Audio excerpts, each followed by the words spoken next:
Fala pessoal, bom dia. Aqui quem fala é o professor Wellerson. Hoje eu vou fazer um resuminho para vocês do que é a Idade Média, beleza? É um tema importante, praticamente em 1000 anos de história, e é sobre isso que a gente vai falar agora. Então, bora lá!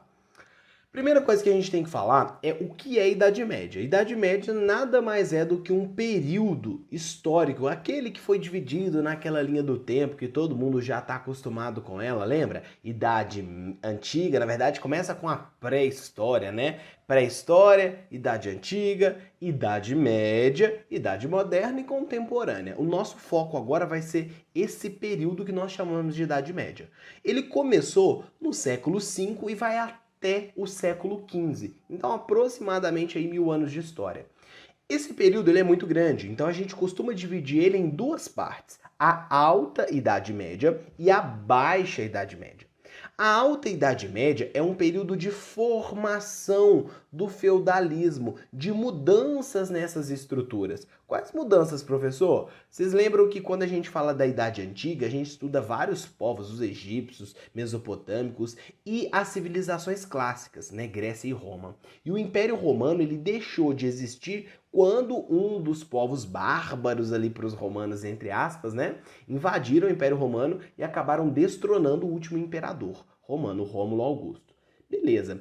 Quando isso aconteceu, ou na verdade um pouco antes, quando o Império já estava enfraquecendo, quando já havia a crise do Império Romano, as pessoas estavam se ruralizando. Lembra que muitas pessoas se sentiam inseguras nas cidades por causa das guerras, dos ataques, e eles já buscavam algumas pessoas, alguns patrícios que tinham terras para poder viver nelas. Aquele esquema que a gente falou do colonato, né? Beleza. Então, essa base aí de ruralização, de viver mais próximo da terra, já é um início ali dessa formação da Idade Média, do feudalismo. Ali no Império Romano, no final do Império Romano, nós já encontramos características dessa alta Idade Média. Então a gente pode falar que a Alta Idade Média é um período de formação do feudalismo, de uma sociedade rural, de uma sociedade baseada, né, na agricultura, na criação de animais, onde havia inúmeros problemas, né, relacionados à falta de segurança, a guerras, a ataques. Então muitas pessoas acabaram se tornando servos, né, de quem tinha propriedade de terra. Então aí nós já estamos falando da Idade Média. Se eu falar, professor, qual que era a economia dessa Idade Média? Nesse início a gente pode falar que era agricultura e criação de animais, agricultura e pecuária. Comércio era quase inexistente, a moeda praticamente desapareceu porque havia muito medo de ir para a cidade fazer comércio, de ser assaltado no meio do trajeto. Então os feudos, né, eles produziam quase tudo que eles necessitavam. Beleza? Essa era a economia. Na sociedade, nós temos no topo da pirâmide o clero, de baixa nobreza, e os servos, né, os camponeses. O clero, que são os membros da Igreja Católica, né, é o grupo mais importante dessa Idade Média, que tem mais poder, mais riqueza, e à medida que o tempo passa, a Igreja Católica vai recebendo terras de doação dos nobres, vai recebendo doações de fiéis nobres. Então a Igreja Católica vai cobrando dízimo, ela vai acumulando riquezas durante toda a Idade Média. Por isso ela se torna uma instituição tão importante. Tá? A Igreja Católica ela vai controlar a leitura, a escrita, vai preservar textos antigos, vai ser importante para cuidar dos doentes, para poder cuidar dos órfãos, né? As primeiras instituições educacionais também estão relacionadas ali na Idade Média com a Igreja Católica, beleza? Então tá. Nós temos o clero, já falei a importância dele, né? Temos os nobres que recebem terras ali dos reis. O rei também é um nobre, né? Os senhores feudais, marqueses, condes, os cavalheiros, porque quem lutava na Idade Média era só cavaleiro, era só nobre, né? E os servos que trabalhavam. Na prática, a gente pode definir assim: o clero, ele ora, ele cuida da vida espiritual e também auxilia em questões políticas os nobres. Os nobres lutam, protegem as terras e os trabalhadores, né, e os camponeses, eles trabalham. Qual é a diferença de um servo para os nobres e o clero? A terra. O servo não tem a terra. Já o nobre e o clero, sim, eles têm terra. Terra era uma distinção social. Quem tinha terra tinha poder. Hoje em dia, até pode ser assim, né? Um grande fazendeiro, pessoas que têm muitas terras, também tem um certo prestígio social, também tem muitas posses e riquezas. Só que naquela época, a terra era a única forma de ser, vamos dizer assim, importante, tá? Quem tinha terra tinha prestígio, tinha poder. Quem não tinha, eram servos que infelizmente tinham que trabalhar e trabalhavam nas terras que não eram deles. Então, o que eles produziam também não era deles, tá? Por isso que os servos pagavam tantos impostos. Talha, corvéia, mão morta, captação, pagavam dízimo também para a Igreja Católica, né, 10%. Todos esses impostos aí, os servos pagavam porque não tinham terra. E a única forma de sobrevivência, eles aceitavam essa condição de vida porque eles não tinham para onde ir, né? As cidades eram perigosas. Era o feudo, essa estrutura que dá nome a esse sistema que a gente chama de feudalismo, era a única forma de sobrevivência, tá? Então falamos aí da economia, falamos da sociedade, dessas três categorias aí, né? Lembrando que os servos, né, eles trabalhavam nas terras, mas elas não eram deles, tá bom? Outra coisa importante também é que os nobres, o rei era nobre e os senhores feudais também. Só que o rei, ele dividia o poder dele com os nobres. Então, na prática, o poder na Idade Média era descentralizado, né? O rei tinha o poder, mas ele dividia com vários senhores feudais. Então, na prática, os senhores feudais tinham muito poder, talvez tanto quanto o rei, dependendo da região. Tá? Então o senhor feudal era muito importante na Idade Média. Por isso que a gente fala que o poder na Idade Média é descentralizado, muito diferente do Império Romano, por exemplo. Beleza? Então tá, economia, sociedade, a política, já comentamos que era um poder descentralizado, os reis governavam, forneciam proteção e os senhores feudais cuidavam das terras, cobravam os impostos dos servos. Caso o rei precisasse do exército, era o senhor feudal que organizava os exércitos, os cavaleiros e mandava para o rei para poder defender, lutar em alguma guerra, tá? Então havia uma relação ali de fidelidade do rei com os senhores feudais, né? Era aquela prática de homenagem e investidura. Quando um rei doava a terra para o nobre, ele fazia ali uma homenagem, havia uma homenagem que o suzerano, né, doava a terra, que era o rei. O vassalo era quem recebia. Então o suzerano doa, vassalo recebe. O vassalo jurava fidelidade. E o suzerano, o rei no caso, dava ali uma investidura. Um documento, um objeto que representava ali uma terra, um saquinho de terra, alguma coisa do tipo. Para mostrar para todo mundo que realmente ele tinha doado a terra para aquele nobre. Tá? Então, economia, política, sociedade, a cultura. Nós já falamos que a Igreja Católica era muito importante. Então, na cultura, nós podemos falar que a Idade Média era um período, né, teocêntrico, ou seja, Deus estava no centro de todas as explicações. Uma chuva, uma doença, uma vitória na guerra, tudo estava ligado a essa explicação religiosa, teológica, ligada a Deus. Beleza? Tinha também a Igreja Católica, controlava, vamos dizer assim, ideologicamente, né, aquele período através do Tribunal da Inquisição, né, que era um tribunal religioso que julgavam as práticas das pessoas. Né? Por exemplo, se a pessoa tivesse praticado uma heresia, ela poderia ser condenada inclusive à morte. Pessoa que heresia? Era tudo que era diferente da verdade oficial que a igreja colocava.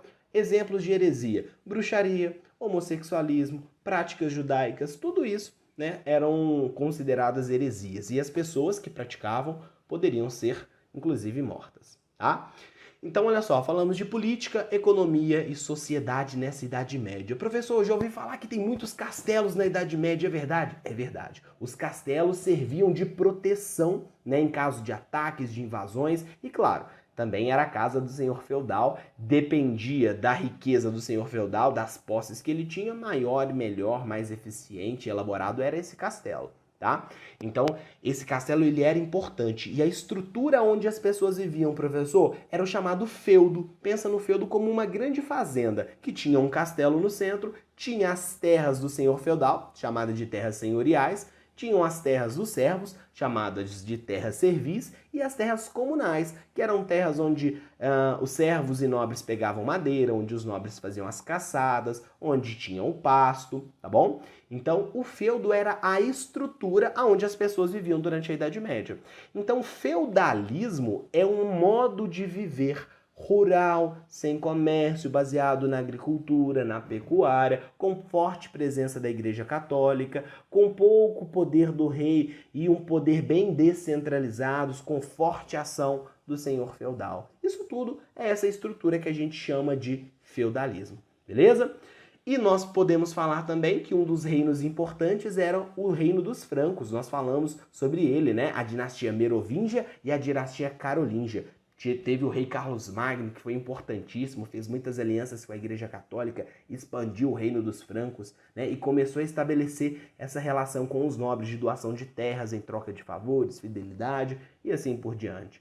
E nós falamos que nesse período inicial também, a Europa foi assolada por diversas invasões dos povos chamados vikings, né, que eram normandos na verdade, porque viking seria mais uma atividade do que um povo. Né? Mas enfim, esses povos chamados vikings aí, eles invadiram a Europa, conquistaram várias terras e eram muito temidos, porque eram guerreiros, eram fortes, né? E causaram, vamos dizer assim, um terror muito grande na população europeia daquela época. Por isso que a Idade Média, inicialmente, foi esse período de ruralização. As cidades quase deixaram de existir. Até que algumas coisas vão começar a mudar, que vai ser a segunda parte aí da Baixa Idade Média. Falamos somente da alta, desse período que vai do século V até o X. Agora, do 11 ao 15, nós vamos falar da Baixa Idade Média, beleza? Um abraço, pessoal, até mais, tchau, tchau! Fala pessoal, beleza? Aqui é o professor Wellerson. Hoje nós vamos continuar aí com o terceiro vídeo sobre a história de Roma. O terceiro vídeo fala sobre o Império Romano. E o Império Romano, como nós estudamos, começou no ano 27 a.C. e vai até 476 depois de Cristo, tá? E o que acontece? Nesse período imperial, tá, o governo de Roma passa a ser governado por imperadores que eram generais militares. Então era algo muito parecido com o sistema de monarquia que começou com a história de Roma. A diferença é que as instituições republicanas elas continuaram, tá? Como a Assembleia, o Senado, as magistraturas, os cargos continuaram existindo. O imperador tinha o poder de vetar alguma lei, de intervir em todo o território, tá? Então eram algumas diferenças aí.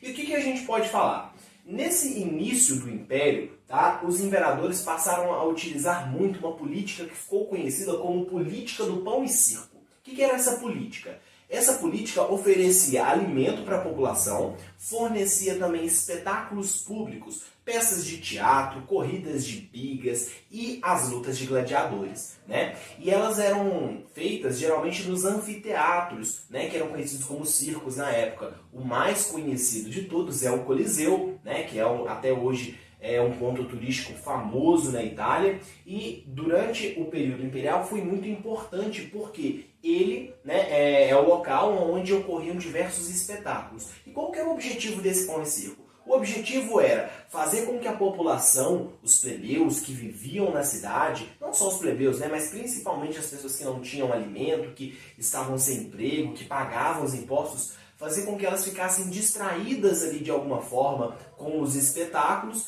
e não se preocupassem tanto com os problemas sociais, tá? Então, a política do pão e circo é uma espécie de manipulação ali da população romana que estava alimentada, recebia alimentos do governo e também alguns espetáculos públicos, tá? Porque vocês se lembram que no finalzinho da crise da República, muitos plebeus perderam as suas terras e foram para a cidade, e foram para Roma. E lá faziam revoltas, protestavam e questionaram lá o governo republicano. O Império, então, tentou achar uma solução para esses plebeus que estavam ali na cidade. Essa política do pão e circo promoveu um período que a gente chama de Pax Romana, um período de relativa paz interna, de uma certa estabilidade ali na população romana. Embora os principais problemas não tivessem sido resolvidos. Os problemas não foram resolvidos, né? Muito bem.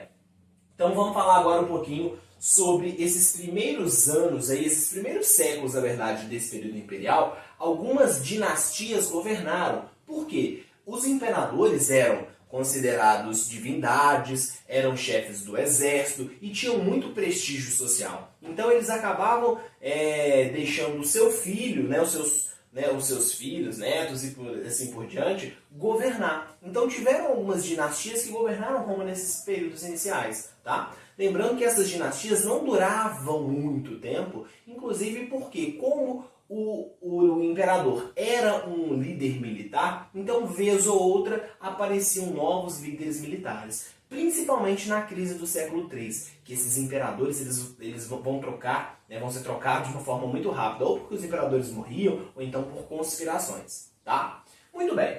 Então, o que a gente pode falar? Olha, vamos fazer um checklist aqui no nosso pão e circo e vamos para a cultura romana. O que a gente pode falar dessa cultura, pessoal? Primeira coisa que a gente vai falar é que na cultura romana eles absorveram muito da cultura grega, não só dos gregos, mas dos etruscos e de diversos outros povos, né?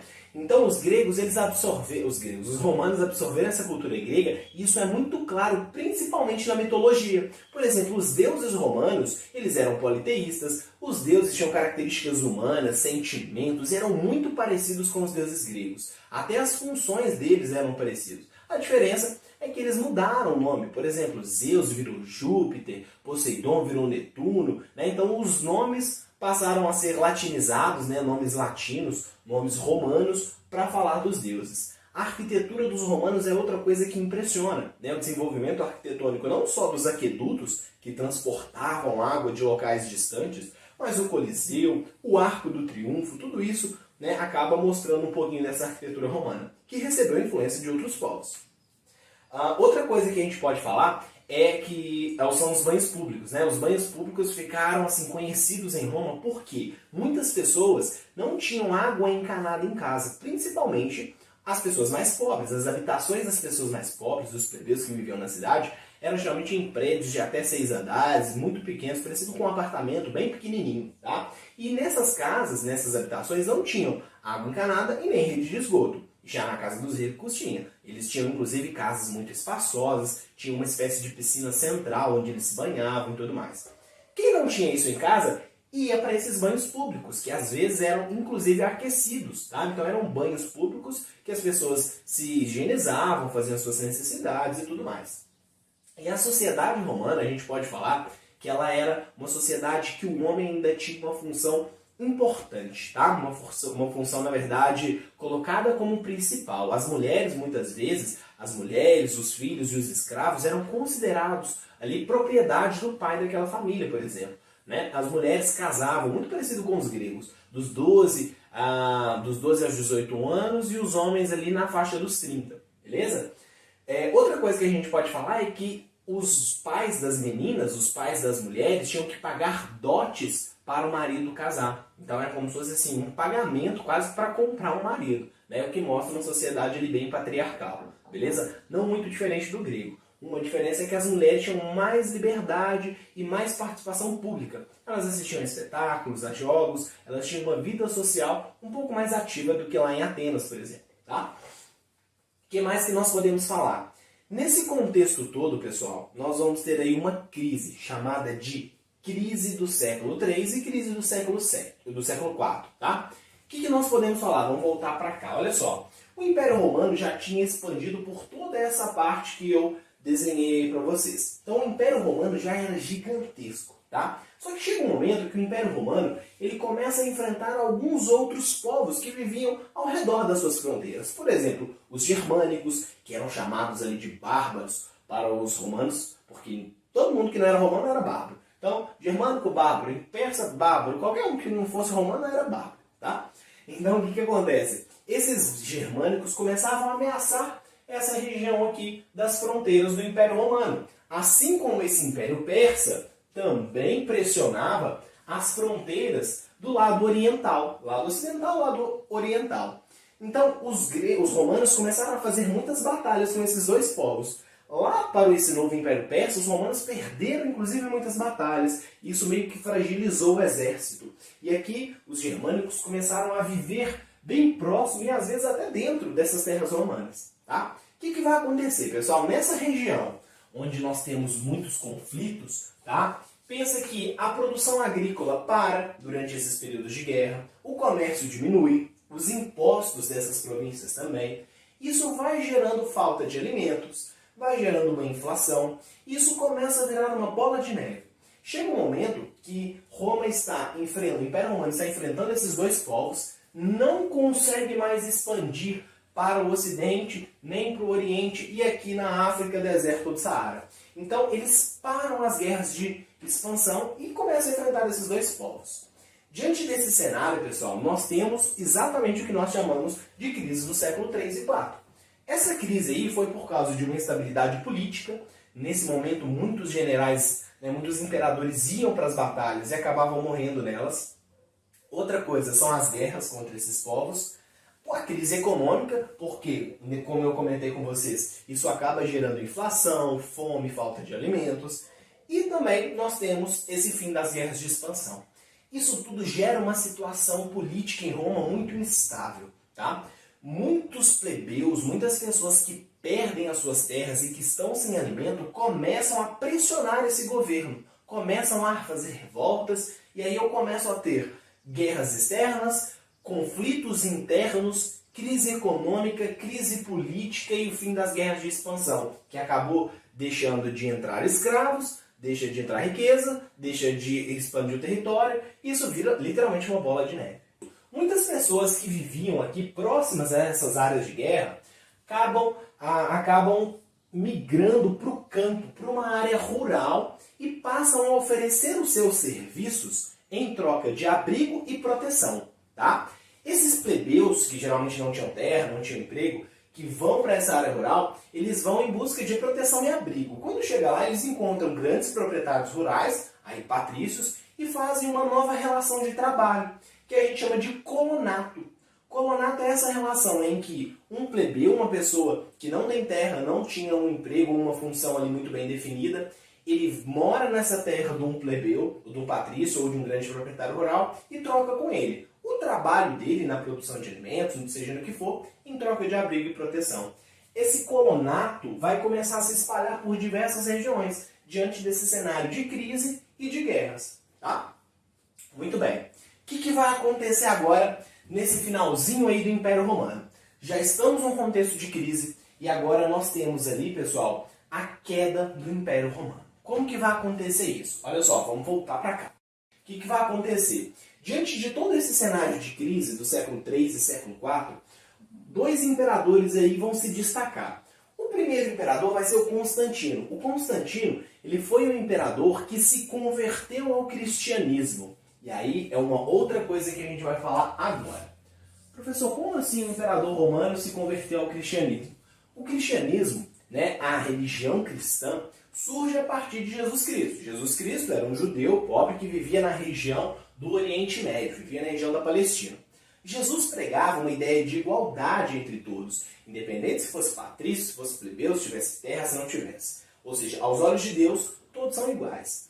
E essa ideia de humildade, de respeito ao próximo, de amor, começou a se espalhar principalmente nas classes mais baixas. Inicialmente, o Império Romano falava, tudo bem, mais uma religião, como existiam várias outras. Só que o cristianismo ele vai começar a incomodar o Império Romano. Primeiro, porque falava que todos são iguais. Na verdade, como que um imperador vai ser igual a um plebeu? Isso já era algo que incomodava. Os cristãos se recusavam a venerar e adorar o imperador como um deus, como muitos faziam. E eles falavam que só tem um Deus que está lá no céu e tal. Outra coisa que os cristãos não faziam é que eles pregavam uma ideia de paz. E o Império Romano era baseado em guerras de conquista, não fazia parte desse contexto romano de expansão e de guerras, essa ideia de paz. Então, na verdade, o cristianismo vai passar a ser perseguido, diversos cristãos, logo que, depois que Jesus morre, que as palavras de Jesus e os ensinamentos são difundidos em toda a região, muitos cristãos começam a ser perseguidos e executados publicamente, tá? Então isso é algo que a gente uma parte aí triste dessa história, mas os cristãos eles eram literalmente executados ali em festas públicas, publicamente, na verdade. Enfim, o que acontece? O cristianismo, mesmo com toda essa perseguição, ele vai se expandir, porque o cenário de crise era muito grande e estava ficando cada vez mais intenso. E o cristianismo ainda pregava que se a pessoa não tivesse uma vida boa na terra,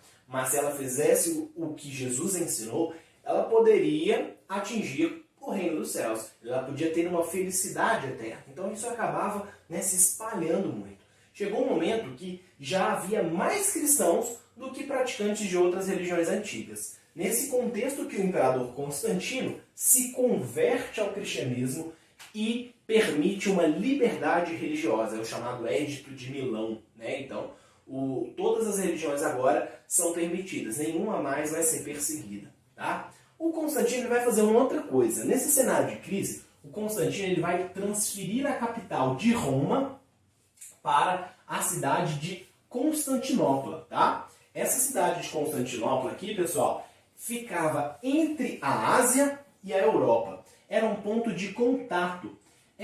Ela se chamava antigamente Bizâncio, mas vai passar a se chamar Constantinopla por causa do imperador, né? Constantinopla. Muito bem.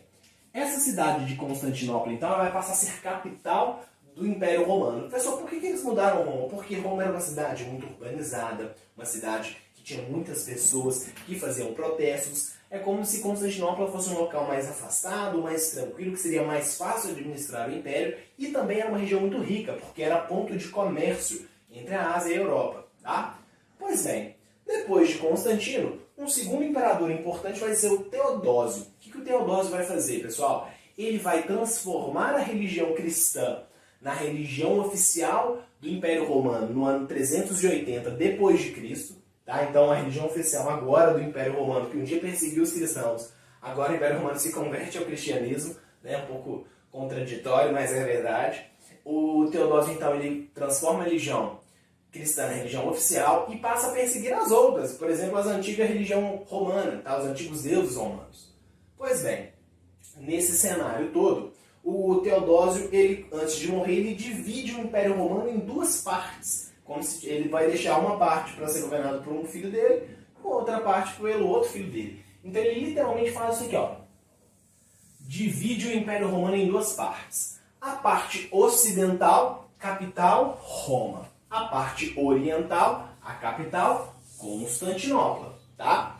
E aí o que vai acontecer, pessoal? Nesse contexto, Constantinopla vai conseguir se fortalecer por causa desse comércio, vai conseguir impedir esse avanço dos persas e vai se, vamos dizer assim, se fortalecer e conseguir segurar a onda ali dessas invasões. Já no lado ocidental não vai conseguir. Os diversos ataques dos povos germânicos e a crise que estava instalada nessa região ocidental, ela não foi suficiente para conter esse avanço de outros povos. Até que Roma é saqueada diversas vezes e no ano 476 depois de Cristo, o Império Romano chega ao fim. Um imperador chamado Odoacro, imperador germânico, tira o último imperador ocidental romano, que foi o Rômulo Augusto. E aí Roma chega ao fim e os povos germânicos passam a ocupar toda essa região da Europa. Isso do lado ocidental. O Oriente vai continuar ainda durante alguns anos. Beleza? Então finalizamos assim o nosso período imperial. Um abraço para vocês, até a próxima aula. Valeu! Fala pessoal, beleza? Aqui é o professor Ellerson. Agora nós estamos no nosso segundo vídeo sobre a história de Roma e nós estamos no período republicano. O que acontece, pessoal? Logo depois que o Tarquínio foi retirado do poder, foi retirado do trono, os patrícios assumiram essa função. Então o poder que estava concentrado nas mãos do rei, agora estava distribuído entre os patrícios. Então, nas instituições políticas desse período republicano, nós vamos ter uma nova instituição, tá? Que vai ser as magistraturas, tá?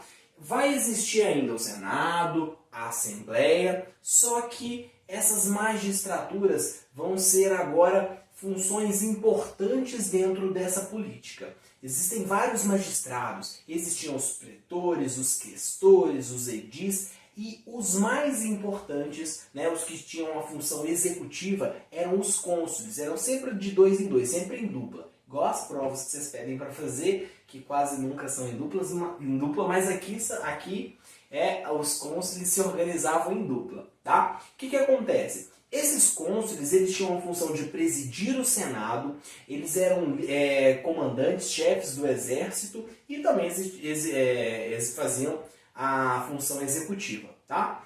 Nesse contexto, pessoal, os plebeus perceberam que todo o poder estava concentrado nas mãos desses patrícios. E muitas vezes esses plebeus não eram representados dentro dessa República Romana.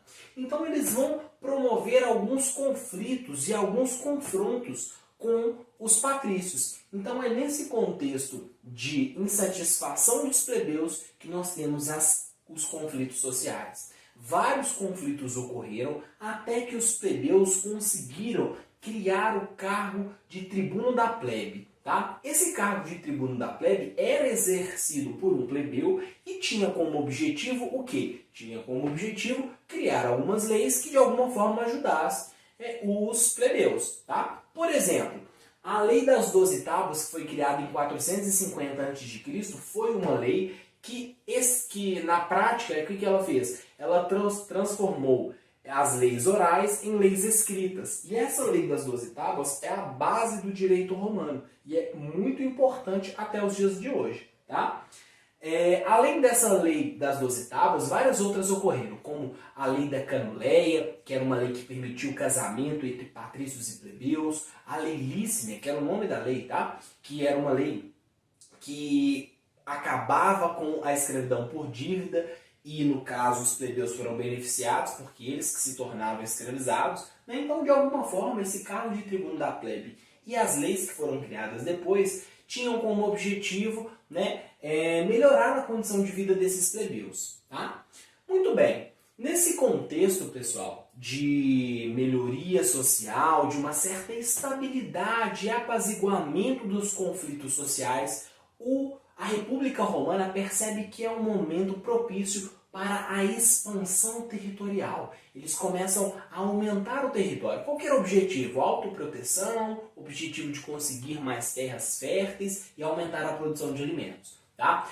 A República Romana começa a sua expansão a partir da Península Itálica, né, na região onde ela estava. Então começa a sua expansão territorial, conquista a Península Itálica, conquista diversas regiões aqui na Europa, tá?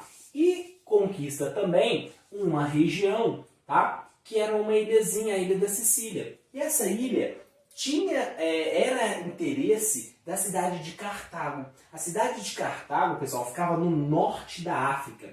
E era uma cidade que foi fundada pelos fenícios. Então, nesse período de expansão, Roma vai entrar em conflito com Cartago. Essas duas cidades vão se enfrentar durante vários anos no que nós chamamos de Guerras Púnicas. Então, as Guerras Púnicas, que duraram de 264 a.C. até 146 a.C., foi um conflito entre Roma e Cartago. Qual que era o objetivo dessa guerra? O objetivo era controlar o comércio no mar Mediterrâneo. Então, Roma consegue a vitória depois de vários anos e Roma agora passa a controlar não só esta região da Europa, a Grécia também, mas o norte da África e também o mar Mediterrâneo. Então Roma tem uma grande extensão territorial. Tá? Essa extensão territorial, pessoal, vai gerar algumas coisas. Por exemplo, gera riquezas, porque os povos que lutavam contra os romanos e perdiam, os romanos pegavam as riquezas, gerava escravizados por causa da guerra, gerava também uma ampliação nas terras e tudo isso trazia benefícios para algumas pessoas. Né? Olha só o que eu coloquei aqui. Essa expansão foi boa para quem? Por que eu coloquei isso? A expansão territorial foi boa para os comerciantes, porque agora tinham um mar Mediterrâneo para fazer esse comércio, tinham acesso a diversos mercados. Foi boa também para a República e para os patrícios que controlavam, né, a política e tinham mais riquezas, mais terras e tudo mais. Só que essa expansão territorial ela não foi boa para os plebeus e principalmente para os agricultores e pequenos proprietários de terras.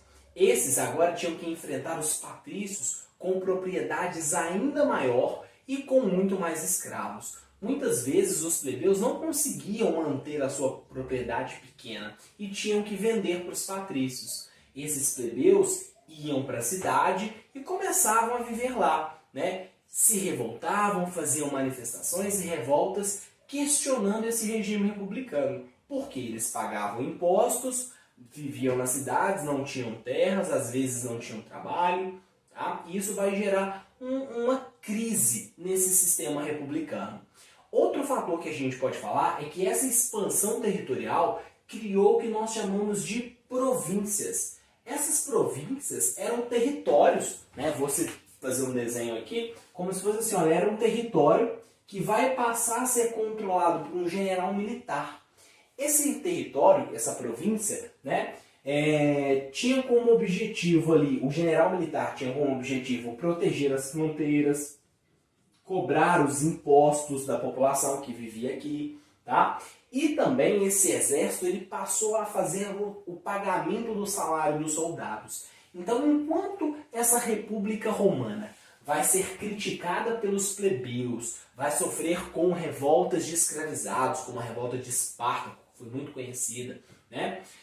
O exército vai se fortalecer. Nesse cenário, pessoal, vai ser criado o que nós chamamos de triunvirato, que é um governo de 3 generais militares. Esse triunvirato, nós tivemos 2 triunviratos. O primeiro foi comandado pelo Júlio César, tá? Que governou Roma de forma ditatorial do ano 54 a.C. até 44 a.C. O Júlio César era um general militar que tinha um amplo apoio popular, o exército gostava muito do Júlio César e ele promoveu algumas reformas em Roma, distribuiu alimento para as pessoas mais pobres, criou algumas leis que beneficiavam os plebeus e por isso ele foi assassinado pelos senadores romanos, tá? Com a morte do Júlio César, um segundo triunvirato foi feito. Esse segundo era composto pelo Otávio, o Marco Antônio e o Lépido. O Lépido logo se afastou e a disputa da política da República Romana ficou entre o Otávio e o Marco Antônio. O Otávio conseguiu vencer essa disputa e o Otávio vai se tornar o primeiro imperador romano no ano 27 a.C. Então, no ano 27, ele é coroado como imperador, ele recebe o título de Augusto, que significa consagrado, divino, e adota a alcunha de César, que daí para frente vai se tornar sinônimo de imperador. Então, nesse momento, nós temos o fim da República Romana e o início do período imperial. Tá? Espero que vocês tenham entendido. Um grande abraço para vocês. Até o nosso terceiro e último vídeo. Um abraço. Tchau, tchau, pessoal. Fala, pessoal. Beleza? Aqui quem fala é o professor Wellerson. E hoje eu vou gravar um vídeo especial para os meus alunos, falando um pouquinho sobre a história de Roma. Né? Como a história de Roma, pessoal, é dividida em 3 grandes fases, né? Período monárquico, período republicano e período imperial. Eu vou gravar 3 vídeos curtos. Um vídeo sobre monarquia, república e império. Tá? O objetivo é fazer um resuminho para ver se a gente entende um pouquinho melhor a matéria. Então bora lá para a gente falar um pouquinho sobre Roma. Primeira coisa que a gente precisa saber, aonde Roma está localizada? Roma está localizada na Península Itálica, na região central. Tá? Quando Roma foi fundada, já haviam outros povos ali. Haviam os etruscos, os sabinos, os próprios gregos estavam aqui na região sul da Península Itálica. E foi os latinos, um povo que vivia ali nessa região, que fundou a cidade de Roma. Tá? A formação de Roma, então, tem 2 versões. A versão histórica, que fala que os latinos fundaram a cidade por volta aí do ano 1000 a.C. E nós temos a versão mitológica, bem mais legal, bem mais interessante, né, que conta um pouquinho sobre a história dos 2 irmãos, Rômulo e Remo. Tá? Os 2 irmãos foram abandonados no rio Tibre e uma loba pegou essas crianças e amamentou, cuidou enquanto eles ainda eram crianças. Rômulo, mais tarde, se torna aí o primeiro imperador romano, né? o primeiro rei de Roma. Tá? Então, na verdade, tem essas 2 versões. Dito isso, nós podemos falar que a história da monarquia romana começa com a fundação da cidade de Roma e vai até 509 a.C. Tá? E se a gente falar sobre a questão política, o que a gente pode pensar? Que Roma, como era uma monarquia, era governada por reis. Esse rei, pessoal, ele tinha um caráter militar, político e religioso. Tá? Ele era controlado pelo Senado E havia também uma outra instituição política além do Senado, que eram as assembleias ou cúrias, tá? Essas assembleias eram formadas por grupos de homens em idade militar, beleza? E a economia dessa cidade que surge aí era uma economia baseada na agricultura, na pecuária, mais tarde o comércio também se intensifica bastante. E nós podemos falar também da sociedade. A sociedade romana ela estava dividida em 3 grandes grupos ou em 4, tá? Nós vamos ver. O primeiro grupo, vamos dizer, esse grupo no topo dessa pirâmide social, tá? Eram os patrícios, considerados aí os fundadores da cidade. Por isso eles tinham prestígio, poder político, poder econômico, eles eram grandes proprietários rurais, tinham as melhores terras, as mais férteis, tá?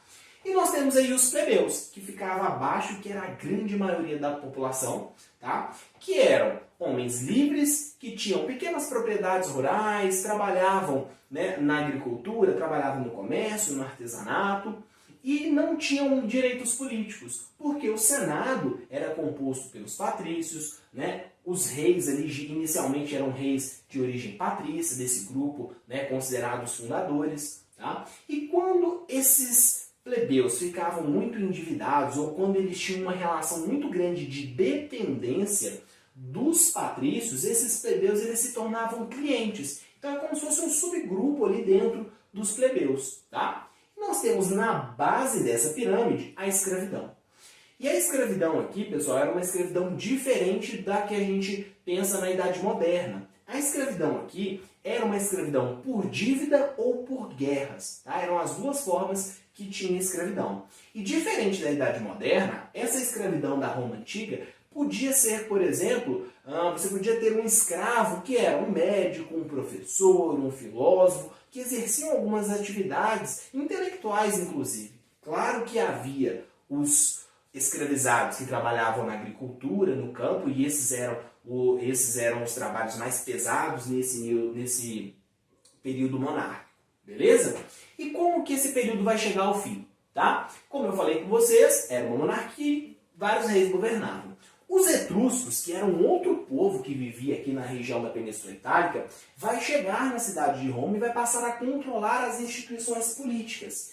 E um último rei de origem etrusca se chamava Tarquínio, o Soberbo. Esse Tarquínio, ele vai tentar governar, né, com poderes autoritários, com poderes extremos, e vai tentar se aliar e fazer alguns acordos ali com os plebeus. Os patrícios, que era esse grupo ali importante, não estavam gostando, né, dessa forma de governar, acabaram tirando esse Tarquínio no ano 509 a.C.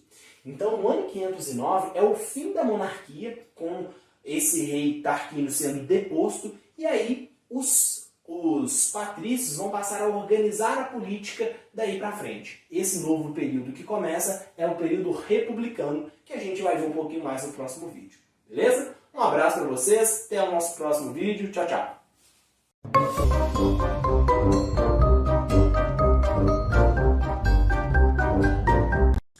Fala galera, beleza? Boa tarde, bem-vindo ao canal História Dinâmica. Eu sou o professor Wellerson, professor de História. Espero que você goste desse vídeo. Se gostar, curte, compartilha e indica pra galera, beleza? Hoje a gente vai falar de um tema muito importante. Nós vamos falar de Grécia Antiga. E o que nós vamos falar sobre isso? Nós vamos falar de tudo, desde o começo da civilização até o finalzinho dela, tá? E para entender esse assunto, né? Para entender a história da Grécia Antiga, a gente tem que saber a importância da Grécia Antiga, tá? A Grécia Antiga está no nosso dia a dia. Eu posso falar de filosofia, Olimpíada, arquitetura, política, democracia, mitologia, um tanto de coisa surgiu lá na Grécia Antiga e hoje faz parte do nosso dia a dia, beleza? No Enem esse tema também é muito importante, tá? Só no Enem de 2020, que foi aplicado agora no começo de 2021, várias questões sobre esse tema caíram, tá? Principalmente na parte de história e filosofia também, enfim, é um tema muito importante, tá? Então vamos lá. A história da Grécia Antiga, pessoal, ela é muito extensa. Ela vai lá do século 20 a.C. até o século 1, 2 a.C. Então, para entender toda essa história, nós vamos dividir em algumas etapas, uma cronologia mesmo, uma linha do tempo. E então, nós temos 5 grandes etapas, beleza? Nós temos o período pré-homérico, o período homérico, o período arcaico, o período clássico e o helenístico, tá? Então, assim, é uma história extensa, mas a gente vai dividir, vai ficar super facinho de entender, beleza? Então, esse vídeo também vai ser dividido em duas partes, tá? O primeiro vai falar do período pré-homérico e homérico, que é a formação da Grécia Antiga, e o período arcaico, tá? Os dois últimos vamos deixar para um vídeo 2, porque eu gravei o primeiro, ficou gigantesco, tinha mais de 20 minutos, e ninguém assiste vídeo de 20 minutos, nem eu inclusive. Se não for sério, a gente não assiste não. Então, bora lá para esse vídeo. Primeiro período, o período pré-homérico e depois homérico. Nesses dois períodos, pessoal, nós estamos falando da formação da Grécia Antiga, beleza? Então a gente tem que saber aonde está a Grécia Antiga, tá? A Grécia Antiga está localizada ao sudeste da Europa, tá? Ao sul da Península Balcânica. Essa região ela é banhada pelo Mar Egeu, pelo Mar Dórico, pelo Jônico e pelo Mar Mediterrâneo, beleza? É uma região muito montanhosa, é uma região cheia de ilhas e é uma região que tem pouca terra fértil, tá? Não existem muitas terras férteis. Então, os primeiros povos que chegavam numa região logo ocupavam essas terras férteis, e esses povos que ocuparam essas terras férteis ao longo do tempo foi se transformando numa aristocracia, tá?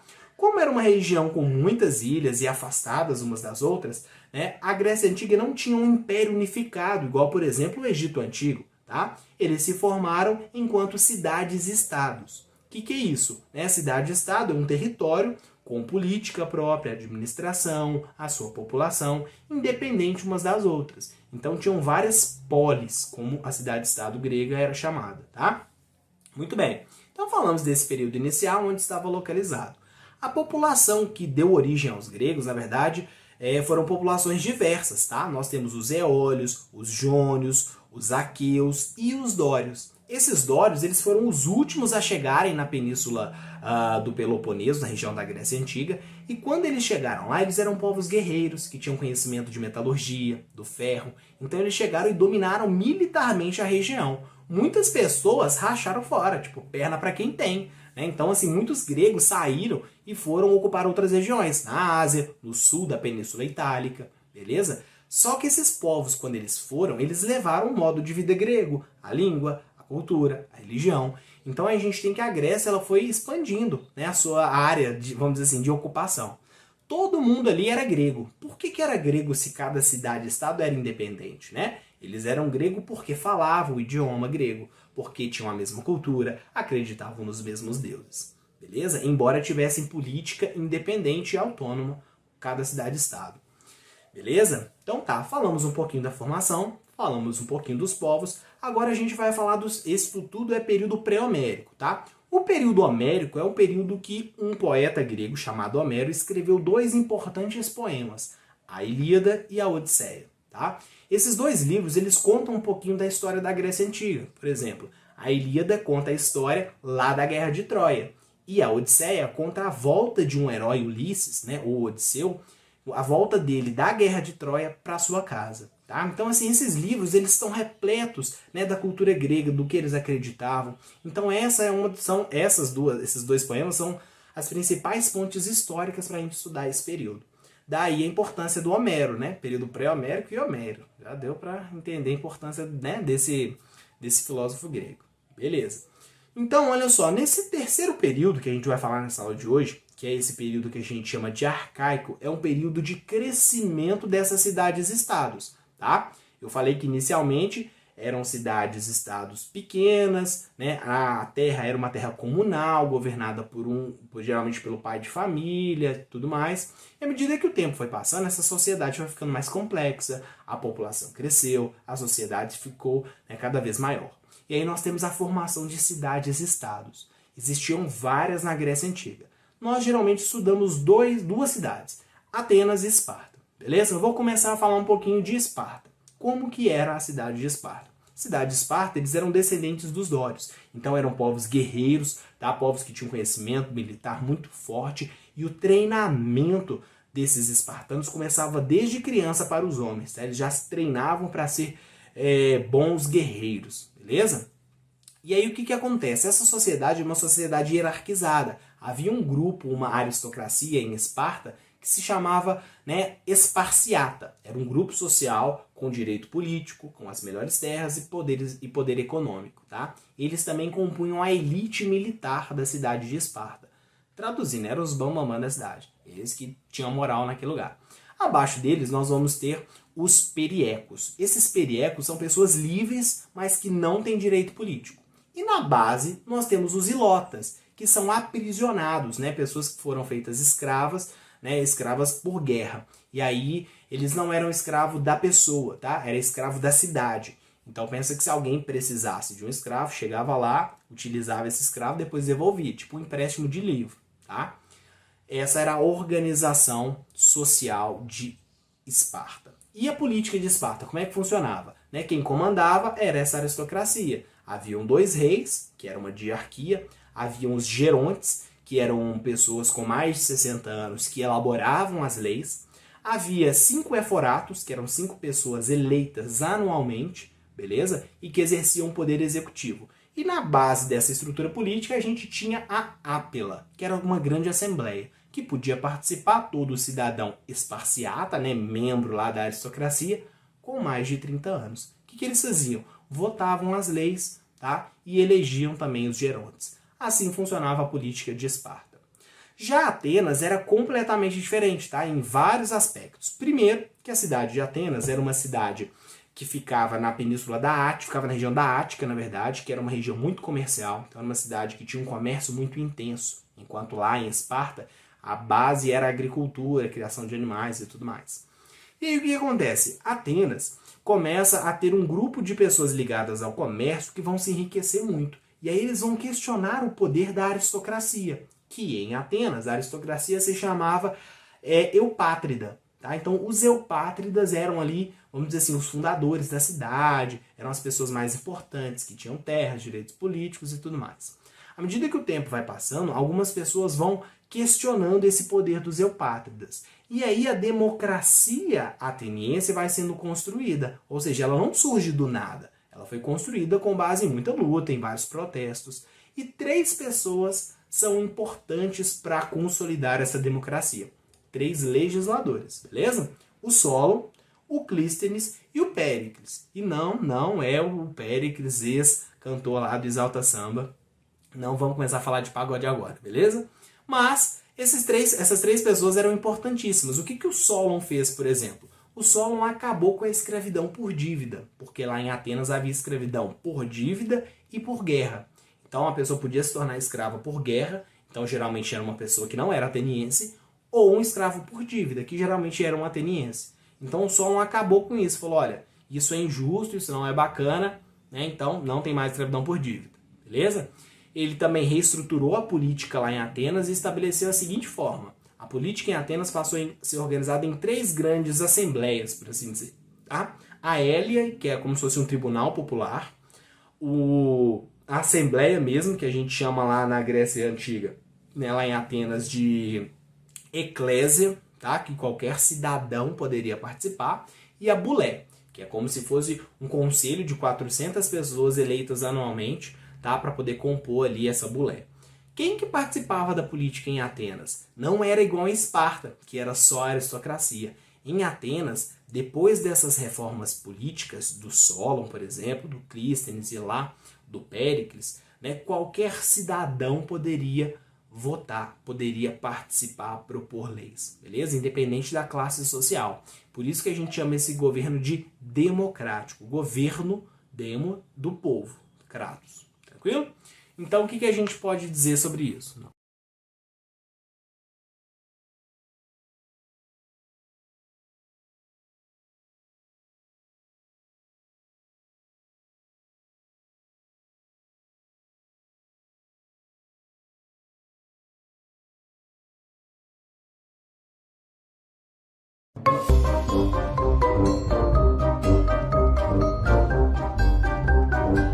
Tempo depois surgiram alguns tiranos lá em Atenas. E aí um segundo legislador vai tentar evitar que a democracia grega, que a democracia ateniense, melhor dizendo, né, que ela acabe. E aí o que ele vai fazer? Ele vai criar uma lei chamada de Lei do Ostracismo. Esse foi o Clístenes, beleza? Solon, agora é Clístenes. O que o Clístenes fez? Ele criou uma lei que protegia a democracia grega. Então qualquer pessoa que tentasse ameaçar a democracia grega seria banida da cidade por um período de 10 anos, tá? perderia os direitos políticos e as propriedades. Imagina. O Clístenes então cria essa aí, melhora um pouquinho, protege a democracia, e o Péricles, no século V, consegue consolidar esse regime democrático. O que ele faz de tão importante? Uma das coisas é remunerar. Porque quando ele paga a pessoa para poder se dedicar à política, qualquer um, independente da renda, agora pode se dedicar plenamente à política. Então isso faz com que mais pessoas possam participar da política. Beleza? Alguém pode virar e falar, nossa, professor, lindo. Os gregos, então, atenienses são fera, né? Os caras é top. Na verdade, nem tanto, né? Se a gente parar para analisar, todos os cidadãos podiam participar desse momento. Só que nem todo mundo era cidadão. Aí está o grande ponto, né, nessa democracia ateniense. Quando a gente fala de democracia ateniense, a gente tem que lembrar quem é o cidadão ateniense, tá? Cidadão ateniense é o homem maior de 18 anos, filho de pai e mãe ateniense, beleza? Então não entra mulher, não entra escravizado, não entra estrangeiro. Na prática, vamos colocar que aproximadamente 15% da população era cidadão ateniense. Então a cidadania ela era muito restrita a esse grupo, beleza? Então deu pra gente entender um pouquinho Atenas e um tiquinho Esparta, fechou? Vamos avançar mais um pouquinho. Isso que eu falei está lá no período arcaico. Agora a gente vai para o período clássico, que vai ser o período das guerras, beleza? Quem já assistiu o filme 300 aí deve estar esperando esse momento dos gregos enfrentarem o exército dos Xerxes, né? Mas vamos lá. Período clássico, então, foi um período que ocorreram duas guerras, tá? As guerras médicas e a guerra do Peloponeso, e também foi um período de ascensão, né, de prosperidade de Atenas. Fechou? Então vamos começar a falar sobre as guerras médicas ou guerras greco-pérsicas, tá? Essa guerra é uma guerra dos gregos contra os persas. Fechou? O que acontece? Nesse momento, lá no século XV, o exército persa queria invadir e conquistar a Grécia Antiga, para ter acesso aos recursos e ao comércio que havia ali na região do Mar Mediterrâneo. Fechou? E aí o que vai acontecer? Os gregos, os persas, na verdade, mandam 50 mil soldados para conquistar a região. Os gregos ficam ali, agora lascou, né? Agora fudeu. O que a gente vai fazer? Como a gente vai se proteger, né? Ainda mais que eram unidades autônomas e politicamente independentes. Lembram lá das polis, né? O que eles fizeram? União faz a força, né? Eles se uniram e criaram a chamada Liga de Delos, tá? Essa Liga de Delos era uma união de cidades-estado que mandavam recursos, tributos, enviavam soldados para poder lutar nessa guerra contra os persas. Quem comandava essa cidade era a cidade de Atenas. E o tesouro enviado, os tributos, eram guardados na cidade de Delos, tá? Por isso Liga de Delos. E aí quem administrava era Atenas. O que Atenas faz? Recolhe esses recursos, luta nessa guerra, protege e tudo mais, tá?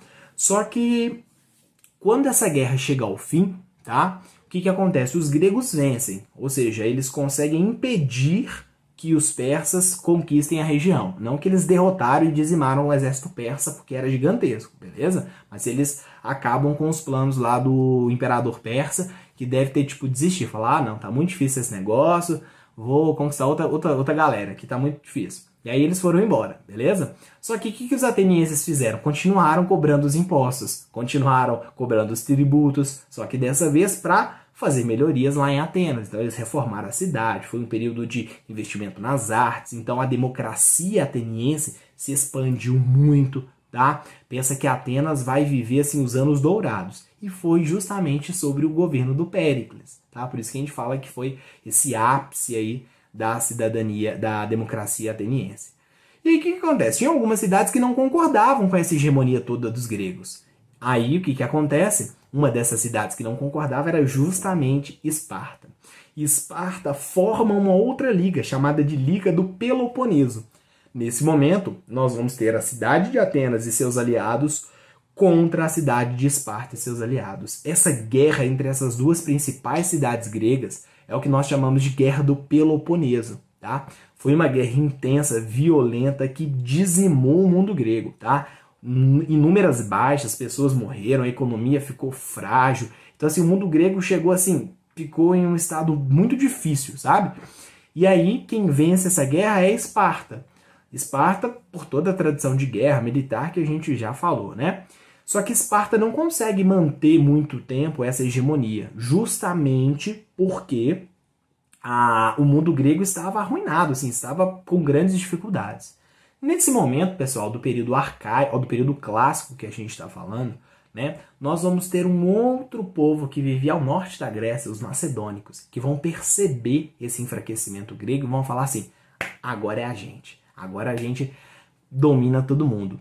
E aí, um dos principais governantes do Império Macedônico vai ser o Alexandre o Grande. O Alexandre o Grande, ele se tornou imperador com apenas 20 anos. E aí eles, né, os macedônicos no norte da Grécia, conquistam a Grécia, só para vocês terem uma ideia do tamanho desse império, conquistam a Grécia, conquistam a Mesopotâmia, o Egito, a Pérsia, chegam até a Índia. Eles formam um império gigantesco, esse do Alexandre o Grande, beleza? Essa última fase de formação desse império do Alexandre o Grande, a gente chama de período helenístico. E alguém poderia virar e perguntar, professor, mas se a gente já começou a falar de um outro império, por que ainda faz parte da história da Grécia? Porque o Alexandre, em vez de destruir a economia, a cultura grega, muito pelo contrário, ele difundiu a economia grega. Ele era um admirador ali da cultura grega, ele teve professores gregos, o Aristóteles deu aula para o Alexandre, e assim, uma galera de pessoas que ele tinha influência e contato eram gregas, sabe? Então ele realmente expandiu, levou a língua, a cultura, a filosofia, as artes da Grécia por diversas regiões do Oriente, tá? E aí quando ele encontra a cultura persa, que também era uma cultura riquíssima, ele faz meio que uma fusão, ele tenta criar uma cultura universal. É essa cultura que a gente chama de cultura helenística, que é o último período dessa história da Grécia, tá? Que termina quando termina o Império Macedônico. Tá? Esse período helenístico ele deixa de existir quando o Alexandre ele morre aos 33 anos de idade, e aí o império ele é fragmentado entre seus generais. Até que nesse momento já havia um fortalecimento muito grande de Roma, e Roma acaba dominando essa região. E assim nós temos o fim dessa sociedade grega. Beleza? Sobre a cultura grega, pessoal, como eu já disse, ela é riquíssima. Os primeiros historiadores, nós temos a filosofia, nós temos as ciências gregas, matemática, astronomia, nós temos o teatro, nós temos as Olimpíadas, nós temos um modo de pensar racional, o homem, né, no centro das explicações, uma valorização muito grande do ser humano, que é o que a gente chama de antropocentrismo. Tudo isso veio lá da Grécia Antiga. Quando mais tarde foram dominados pelos macedônicos e depois pelos romanos, né, houve uma fusão, uma incorporação muito grande dessa cultura. Por isso que a gente chama essa cultura de cultura clássica ou cultura greco-romana. Beleza? Espero que vocês tenham gostado. Queria fazer uma aula aí de 5 minutos, mas o tema é grande, tem muita coisa e eu acho que eu fui aí bem completo nas explicações. Qualquer dúvida vocês podem mandar nos comentários. Um abraço. Mais tarde eu libero para vocês um mapa mental, um resuminho de toda essa história da Grécia Antiga, beleza? Beijos e abraços, valeu pessoal, tchau, tchau!